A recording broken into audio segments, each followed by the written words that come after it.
Hop, gemoroy haqida informatsiya bering deyishyapti. Gemoroy o'zi nima? Gemoroy bu kitoblarda kelgan o'sha bavosil bo'ladi. Bu qanddan qanaqa paydo bo'lib qoladi degan savolga sizlarga yechimini aytamiz hozir. Qarang. Bu narsa birinchidan, yana bir bor aytgandek, kuniga kamida 2,5-3 litr suvni ichishimiz kerak. Gemoroy kimda ko'proq bo'ladi? Gemoroy ko'proq o'tirib ishlaydigan insonlarda bo'ladi bu. Gemoroy nimani hisobidan bo'ladi bu? Yana ko'proq qabziyati bor odamlar. Qabziyat deganda ich qotishdan bo'ladi. Ich qotishdan nima bo'ladi? Ich qotishdan ko'proq kelgan bu insonlarda bo'ladiki, ko'proq yog'li, qovurilgan, quyuq ovqat iste'mol qiladigan odamlarda bo'ladigan narsa bu. Bu yana buni sabablari hop, yana siz qarang, gemoroydan aziyat chekyapsizmi, ichingiz qotyaptimi, demak sizda o'sha kuchanganingizda o'sha narsa paydo bo'ladi.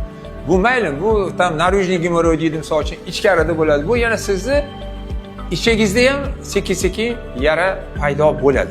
Shu nimadan? Yana o'sha kam suv iste'mol qilishdan bo'ladi. Keyin aralash iste'mol qilish kerak ovqatni, ko'proq ko'katlar bilan. Ko'katlar deganimda ko'p piyoz, ukrop, petrushka, seldir, shularni ko'proq ovqat iste'mol qilgan, ko'proq ratsioningizda shu kletchatkalar bo'lsin.